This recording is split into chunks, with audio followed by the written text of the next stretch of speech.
untuk Jawa Timur itu membutuhkan biaya kampanye, biaya APBN kurang lebih 1,6 triliun untuk Pilkada Jawa Timur.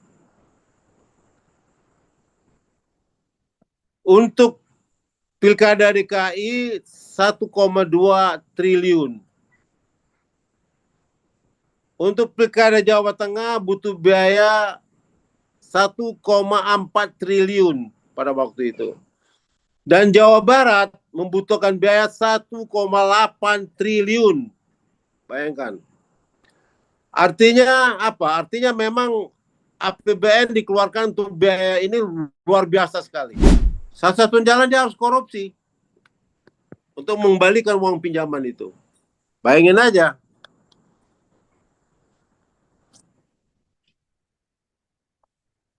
Dan sudah ada 360 bupati dan wali kota ditangkap KPK pada waktu itu. Itu taman zaman saya dulu jadi DPR 2014. 2009 2014. Bantal bangsa ini udah parah ya. Kita mengurangi kos politik lah. Ngapain kita habis-habis ratusan triliun bahkan ribuan triliun untuk pilkada ini? Ngapain gitu loh.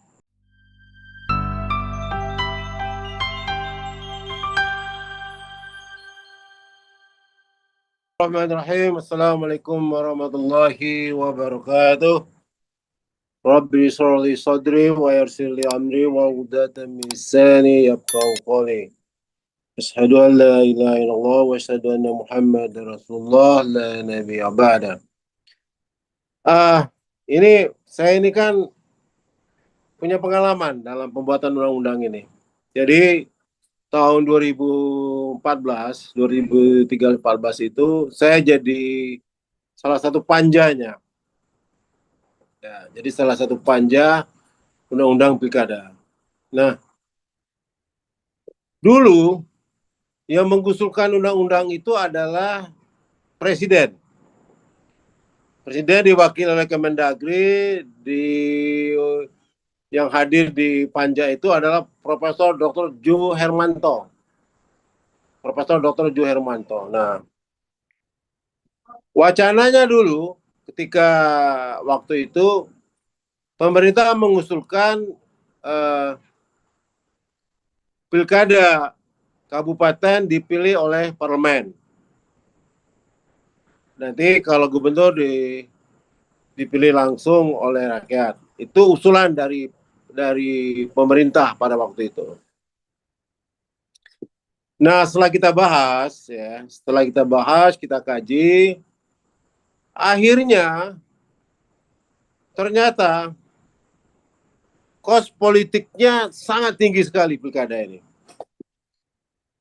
Pertama ya, untuk Jawa Timur itu membutuhkan biaya kampanye, biaya APBN kurang lebih 1,6 triliun untuk pilkada Jawa Timur. Untuk pilkada DKI 1,2 triliun. Untuk pilkada Jawa Tengah butuh biaya 1,4 triliun pada waktu itu.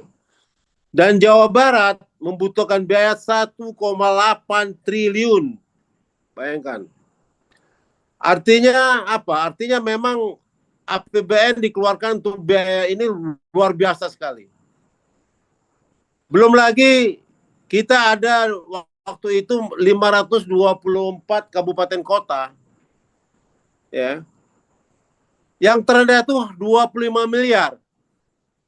APBN terendah untuk biaya pilkada itu 25 miliar. Itu. Artinya itu hanya sebuah kabupaten yang ada di Papua yang tidak begitu banyak ini. Nah, bayangin bagaimana di antara 525 kabupaten kota itu ada yang sampai 60 miliar biaya pilkadanya. Kabupaten itu ada sampai 60 miliar.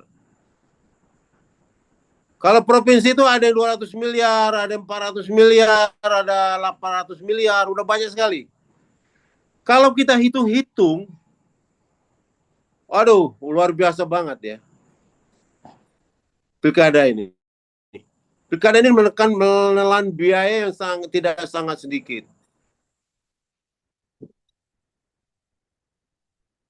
Nah, kalau digabung dengan Pilpres, Pilpres itu pada waktu itu kami mengesahkan APBN-nya untuk Pilpres itu 90 triliun. Sengketa legislatif, pilkada legislatif DPR RI, ya, itu kurang lebih sekitar 90 triliun juga. Membutuhkan biaya sebesar itu. Sengketa pilkada legislatif. Artinya apa? Republik ini telah mengeluarkan anggaran biaya yang tidak sedikit dan sangat besar sekali untuk biaya politik ini. Gak main-main.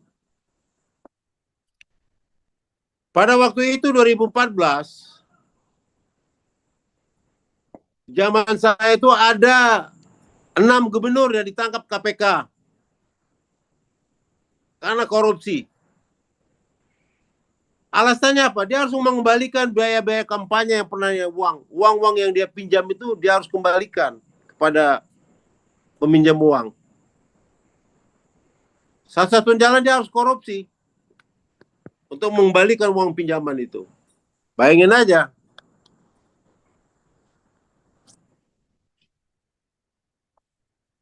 Dan sudah ada 360 bupati dan wali kota ditangkap KPK pada waktu itu. Itu taman zaman saya dulu jadi DPR 2014, 2009, 2014. Artinya apa? Ini nggak main-main. Artinya ini memang membutuhkan biaya sangat luar biasa. Nah, kalau kita kembali kepada sejarah, kenapa the founding fathers kita itu tidak menginginkan sistem demokrasi langsung? Pemilihan di parlemen itu demokrasi, jangan dibilang tidak sistem demokrasi. Itu sistem demokrasi juga. Cuman tidak langsung. Indonesia ini sangat luar biasa, one man, one vote. Amerika aja nggak seperti ini. Ya. Amerika itu ada sistem perwakilan namanya. Jadi dihitung negara perwakilan menang berapa baru. Itulah yang menang jadi presiden. Seperti orang Pulau Jawa belum tentu bisa menang dengan orang Pulau Sumatera. Nah, karena kita sistem one man one vote ini jumlah penduduk yang dihitung. Dia cukup menguasai Pulau Jawa aja sudah selesai untuk menjadi presiden Republik ini. Nah, inilah yang berbahaya sekali. Kenapa? Karena ketidaksiapan mental bangsa Indonesia ini secara politis untuk dilaksanakan secara langsung. Makanya kami dulu kenapa setuju pilkada ini dipilih oleh parlemen, disahkan. Disahkan belajar undang-undang. Tapi SBY begitu mau disahkan langsung dipanggil oleh Partai Demokrat Amerika. Masya Allah. Dari Amerika SBY telepon itu kita di parlemen itu. Tolak katanya. Satu-satunya partai yang menolak hanya Demokrat. Aneh kan? Dan itu pas posisi SBY waktu itu di Amerika. Penolakan itu 2014 itu. Artinya apa? Artinya dia dapat tekanan dari Partai Demokrat Amerika. Kalau analisa saya dia pasti ada ini supaya jangan sampai itu pilkada dipilih oleh parlemen. Nah, kita udah kaji, Mas, bahwa beberapa negara di Eropa itu gubernur dan wali kota dipilih oleh parlemen. Banyak sekali di negara-negara Eropa dan Amerika Latin juga begitu. Hanya presiden aja dipilih langsung. Tapi kalau untuk gubernur tidak. dipilih oleh parlemen. Itu sudah ada kajian naskah akademiknya, sudah ada itu. Studi bandingnya ada, ya, di Inggris, di Jerman, beberapa negara Italia segala macam, itu dia semua pejabat daerahnya itu dipilih oleh parlemen, tidak dipilih langsung oleh rakyat. Kita ini luar biasa loh Mas, kita ini luar biasa ya, kos politik sangat luar biasa. Dan terjadinya pemborosan anggaran negara. Yang kedua, akibat dari ini kos politiknya seorang kandidat itu luar biasa sekali. Kos politiknya. Kandidat calon gubernur, calon wakil gubernur, calon wali kota, calon wakil wali kota, calon bupati, calon wakil bupati. Itu nggak main-main. Saya dulu pernah konsultan hukum Gubernur Sulawesi Tenggara, Nur Alam. Nur Alam itu menghabiskan biaya kampanyenya 150 miliar pada waktu itu. Baru dia bisa menang. Jadi nggak main-main ini. Pilkada langsung ini memang seorang kandidat harus punya uang, gitu loh. Kalau tidak punya uang dia tidak akan bisa maju. Nah, sementara mental bangsa ini digodok terus, money politik luar biasa. Kita sudah sejak dini dengan pilkada ini kita sudah mendidik bermental korup. Bangsa kita penerima suap. Seperti itu terus. Kalau secara ilmu syar'i ini sangat dilarang dalam agama. Itu tetap suap. Sogok namanya. Dan itu haram hukumnya. Iya. Ada pemikiran memang, wah nanti yang enak di anggota DPRD-nya katanya. Uang nanti disuap ke anggota DPRD-nya. Ya tetap aja haram hukumnya. DPD nyuap rakyat juga haram. Kalau secara agama, secara ilmu syar'i, saya sudah tanya ke ustadz-ustadz, ke ulama-ulama, itu tetap haram hukumnya. Mau nyogoknya 100 perak, mau nyogoknya di DPRD, nanti nyogoknya 1 miliar, ya sama-sama aja. Haram hukumnya. Nah, penanaman mental ini yang belum siap memang bangsa kita. Bangsa kita ini memang dari dulu sejak zaman Belanda itu udah dididik untuk menjadi peminta-minta oleh Belanda. Ya pertislah apa yang diajarin Jokowi tempo hari. Membagi sembako di jalan-jalan raya, orang berebut-rebutan, baju kaos. Waduh, kita memang dididik seperti itu gitu loh. Nah kalau saya lebih cenderung harus dipilih parlemen. Kalau tidak ini tercabik-cabik terus nih kita. Mental bangsa ini udah parah, ya. Kita mengurangi kos politik lah. Ngapain kita habis-habis ratusan triliun, bahkan ribuan triliun untuk pilkada ini? Ngapain gitu loh? Kita itu hitung itu ada hampir negara harus keluar uang untuk biaya pilkada hampir 400 triliun setiap tahunnya. Waduh, luar biasa sekali gitu loh. Kalau itu uang itu dibangun untuk infrastruktur, di pembangunan jalan, pembangunan SD Impres, apalagi sekarang yang di Aceh, Medan, dan Padang itu hancur-hancuran benar itu. Banyak yang tidak ini sampai sekarang dan ribuan yang meninggal. Itu nggak tertolong. Negara tidak punya uang. Untuk membangun MBG ini luar biasa negaranya, harus potong-panting nyari uang.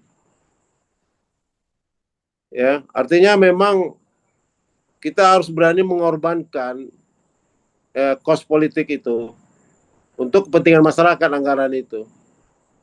Saya bukan setuju dengan Prabowo, dengan Bahlil, karena dari awal saya sudah setuju dipilih langsung, karena saya adalah orang pelakunya, pembuat undang-undang yang pertama itu. ketika di eranya SBY itu. Dia adalah pelakunya gitu loh. Jadi waktu saya jadi panjanya pada waktu itu. Ya. Jadi memang saya mengalami kajian-kajian politiknya itu udah dalam sekali. Tapi nggak tahu lah kenapa SBY membuat Perpu pada waktu itu. Kalau tidak ada seperti ini. Ya kalau saya maklum lah. Demokrat itu kan artinya kan dia cara berpikirnya udah nggak jauh beda dengan Partai Demokrat yang ada di Amerika itu.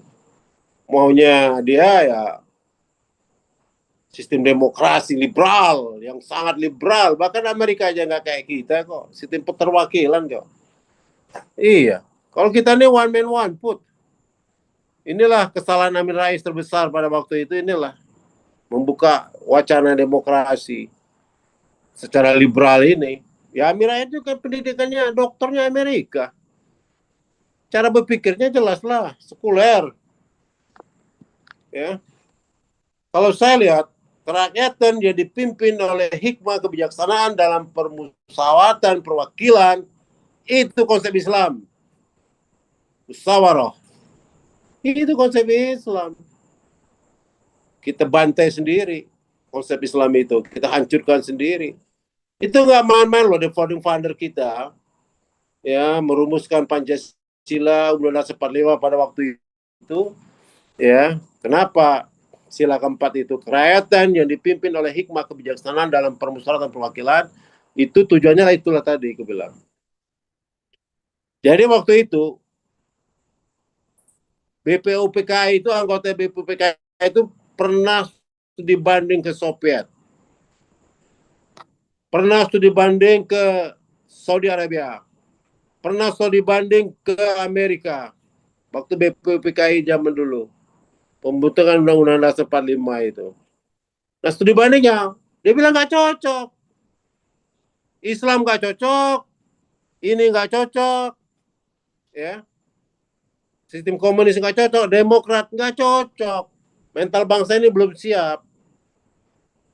Kalau saya lihat dari kajian-kajian BPUPKI dan PP Panitia 9 itu jelas sekali ya, bahwa di dalam kajian-kajian itu mereka the founding father tidak menginginkan kita dipilih membangun demokrasi secara langsung. Tidak setuju the founding father kita pada waktu itu. Ya, cuman kita sekarang inilah yang kebablasan kalau menurut aku. Akhirnya ya kita sekarang jangan heran suatu saat nanti negara kita karena dibentuk, yang penting dia warga negara Indonesia, tidak asli pribumi ya. Presiden itu dipilih orang asli pribumi, tidak lagi di WNI, di dalam perubahan Undang-Undang 45 itu, nanti keturunan Cina bisa aja jadi presiden Republik ini. Bisa aja nanti. Wacana yang ada di Morowali itu saya dengar kabar udah ratusan ribu orang di situ. Belum lagi nanti yang akan dibangun di strategi dia tadi membangun di PIK 2, PIK 3, PIK 4 itu berapa ribu lagi tuh. Hampir sepanjang pantai Indonesia ini nanti akan dibangun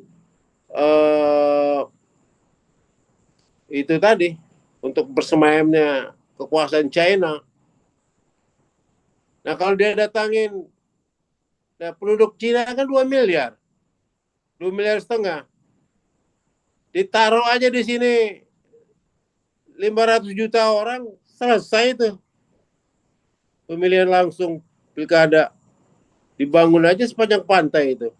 Apa nggak berbahaya sekali?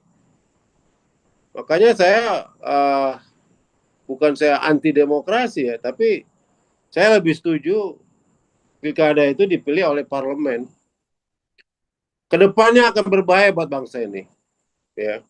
Karena bangsa kita ini punya mental gampang disuap. Itu yang saya takutin. Dengan uang 100 ribu aja, ya Jokowi aja bisa bawa beras ini pakai APBN, bisa menang lah jadi presiden 2 kali periode. Karena dia suap dengan sembako-sembako terus. Nah kalau ini kita biarkan terus, sistem pendidikan politik ini negeri ini, mental politik ini kita seperti ini terus, wah bahaya sekali. Ya, bahaya sekali. Ya, kita ini pendidikannya sangat rendah di dunia. Pendidikan kita ini. Mental kita, bangsa ini belum siap untuk dibangun secara langsung. Sementara itu dulu ya. Halo? Baik, iya baik, Dr. Herman Kadir. Satu Ya, pertanyaan lagi. ya.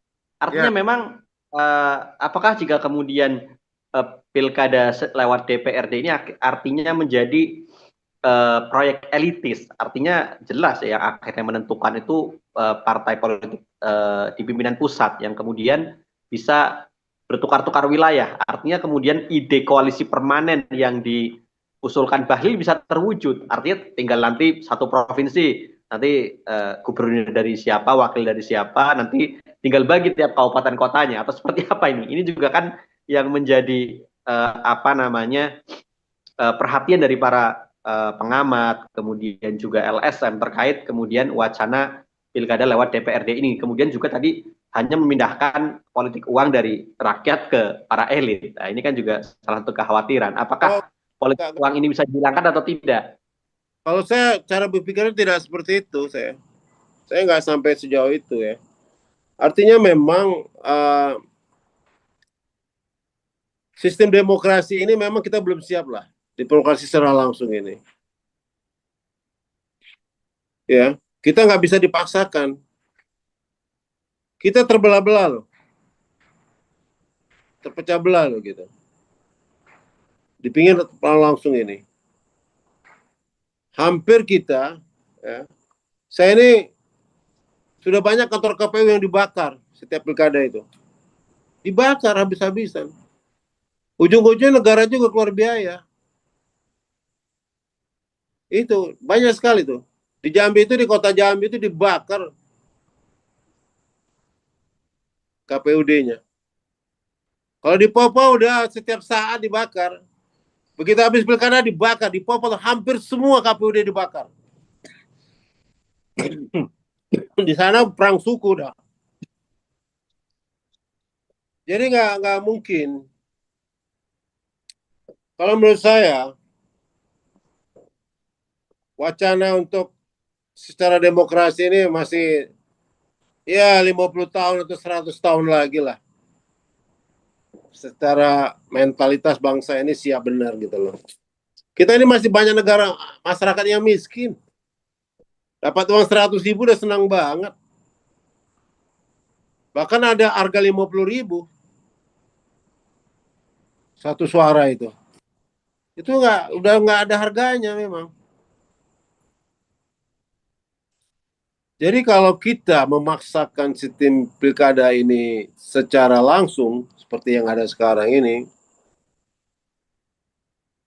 perekonomian kita akan morak-marik terus, porak-poranda terus. Habis uang negara untuk biaya itu. Ya. Sementara pejabat negaranya pada korup semua. Kau bayangin aja hasil tambang tidak masuk ke kas negara, bagaimana? Bagaimana Indonesia mau membangun? Uang dari mana? Kalau hasil-hasil tambang itu bisanya masuk ke kantong pejabat, tidak masuk ke kas negara. Itu Pak Menteri Keuangan udah ngomong itu. Zaman saya dulu tahun 98, 90-an itu Freeport itu masih ngasih 1% loh ke negara royaltinya. Kok sekarang 0,03%? Gimana ceritanya? Hanya dapat 0,03% dari Freeport. Itu malah mundur kan. Jokowi bilang 70%. Bohong aja. 70% masuk kas negara. Aduh, nipu lagi. Macam mana? Freeport 70% katanya. Nah, Menteri Keuangan ngomong sekian. Jadi kita ini memang harus benar-benar kalau mau ingin memperbaiki bangsa ini kan 10 tahun ini udah hancur-hancuran ini. Perekonomian kita hancur-hancuran, semua hancur. Hasil tambang kita hancur-hancuran, porak-poranda. Karena kita dipimpin oleh presiden yang tidak pintar memang. Yang gampang diakal-akalin orang. Jokowi udah parah emang. Gak bisa apa-apa. Rusak sistem negara ini sama Jokowi ini. Ekonomi kita rusak. Mental bangsa ini sampai rusak dibikinnya. Koruptor semua. KPK dirusak, kok bayangin aja. Hancur. Kepolisian dirusak. Macam mana? Pilkada-pilkada hampir semua rusak semua. Ya kalau begini terus ya kita bangsa ini tidak pernah maju-maju dan tidak pernah selesai urusan perekonomiannya, ya nggak bisa pernah maju-maju bangsa ini. Sementara kebutuhan bangsa dan negara hampir tiap tahun meningkat terus, ya. Terus kita asik membayar pesta-pesta demokrasi terus. Ngapain kita? Sementara itu dah, kalau saya lihat gitu ya, kalau saya memandang bahwa nanti wacana-wacana itu bisa terjadi dan bisa juga tidak. Kenapa? Itu akan berkembang dengan sistem politik yang ada di masyarakat itu sendiri. Masyarakat ini kan udah makin kritis, makin ini nggak segampang itu juga gitu loh. Ya, saya dulu ada teman saya Ali Maji, teman saya itu Ali Maji, Gubernur Sulawesi Tenggara. Dia dipilih menang parlemen, nggak ada duit ya. Tapi dia dipilih orang karena dia ketokohannya di sana. Jadi gubernur. Malah ketika dipilih langsung dia kalah. Waktu dia parlemen dia menang, dipilih langsung dia kalah. Ya itu tadi, kan saya udah bilang, siapa yang punya uang, itulah. Ini udah terbukti ya, anggota parlemen kita yang ada di DPR RI itu rata-rata pengusaha semua. Pengusaha semua, orang yang punya uang semua. Jarang ada satu dua lah yang politisi sejati, satu dua. Yang lainnya itu apa? Pengusaha. Politisi juga, politisi yang pengusaha juga yang bisa masuk parlemen itu. Saya udah ini. Semua dibelinya suara-suara itu di rakyat. Oh, saya sudah ngalamin kok. Saya punya suara 15.000 di kabupaten ini. Hilang. Tinggal 300 suara. Macam mana? Suara kita 15.000 hilang tinggal 300. Kan nggak benar itu. Suara kita di sini 600 jadi 2. Jadi 6. Nah, itu udah pengalaman-pengalaman itu. Karena semua calon-calon kandidat parlemen itu bermain uang. Semua calon-calon gubernur dan bupati wali kota itu semua bermain uang. Beli suara di rakyat. Rakyatnya di suara dibeli, KPU-nya juga dibeli. Yang brengsek ini sekarang ini KPUD ini brengsek semua ini KPUD ini. Sampai KPU nasional itu. Ya. Mereka meminta suap. Saya berharap sama Allah dia azab orang-orang ini. Telah merusak benar. Anies Baswedan itu harusnya menang. Anies Baswedan itu harusnya menang. Karena diakalin sama Jokowi jadi kalah dia. Ya itu aja lah. Terima kasih. Wassalamualaikum warahmatullahi wabarakatuh.